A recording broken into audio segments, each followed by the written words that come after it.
I have to weigh in on all the anti-ICE criticism coming from Democrat lawmakers who seem completely detached from reality, including Julie Johnson, a congresswoman from Texas, who actually accused immigration enforcement agents of carrying out terroristic attacks during a hearing on the shutdown, which she, of course, blames on Republicans, who she says have been justifying rogue terrorist attacks ICE agents are doing upon the citizens of this country.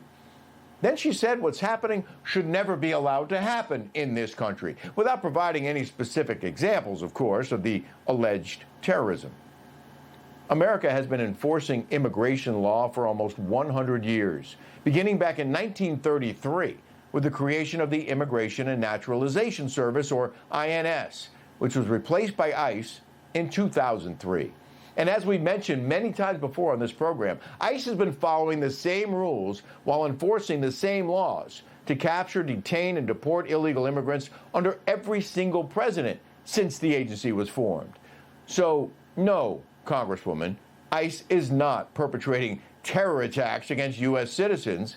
It's enforcing the laws of the land against non-U.S. citizens.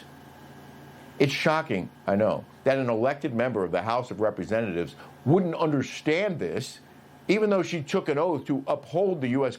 Constitution and the laws of this nation. And what's apparently too difficult for her and her fellow ICE-bashing liberal colleagues to understand is that ICE is arresting people who broke into America and in many cases have preyed on U.S. citizens since sneaking in, many ignoring court orders to leave, in essence, forcing agents to hunt them down, leading to scenes like this one at the San Francisco airport, which many are using as an example of how heartless and brutal they claim ICE agents are, when the facts reveal a different picture altogether.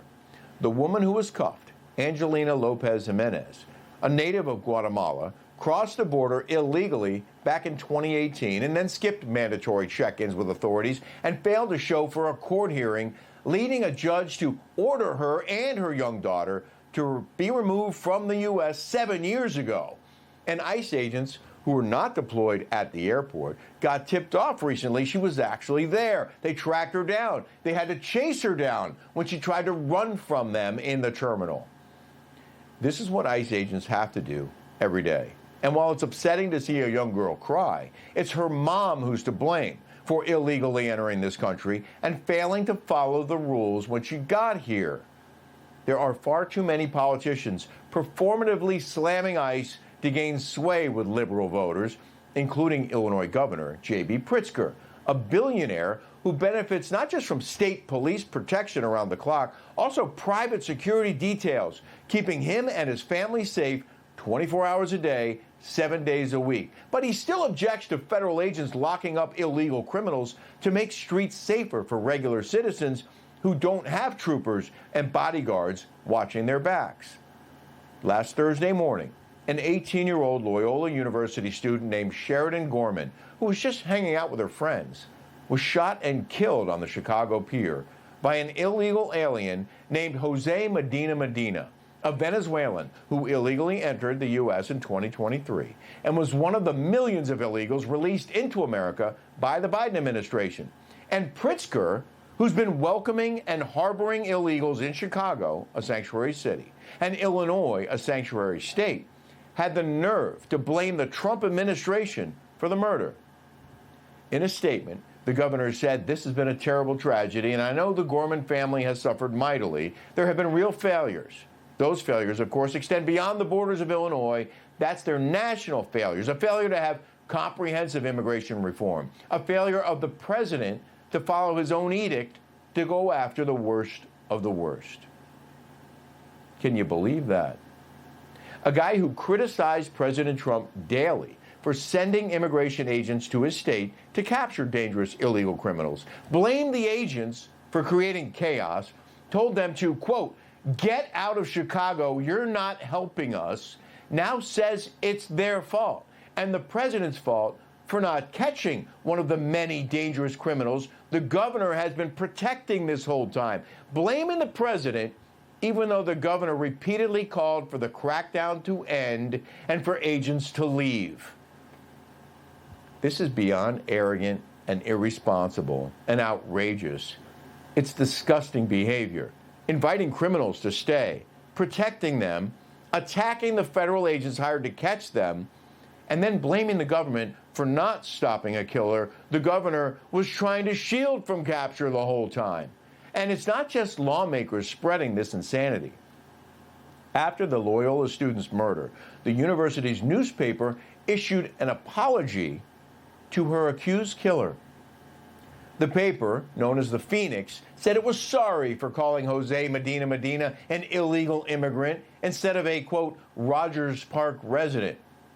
Seriously, the alleged gunman is an illegal immigrant, but the newspaper's editors say no human is illegal, so they quickly changed their wording to reflect that and issued an apology.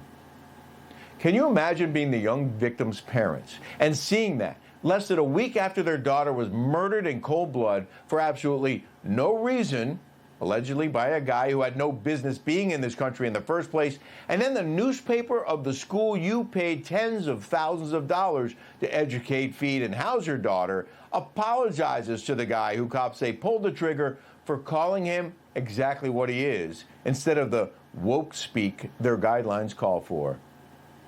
There's also a Chicago alderman, Maria Hadden, who drew widespread criticism for suggesting Sheridan Gorman was in the wrong place at the wrong time and her killer had been startled when he shot her, even though the young freshman was walking along the Chicago lakefront with friends in broad daylight. And witnesses say Medina approached the group wearing a mask and opened fire unprovoked.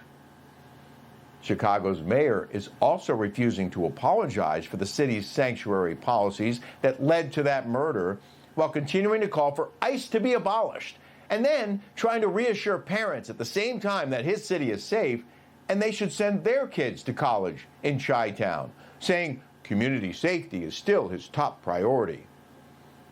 If that were true, Mr. Mayor, you'd be welcoming ICE agents with open arms. Information. Truth is freedom.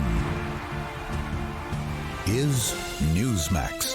It's real news for real people.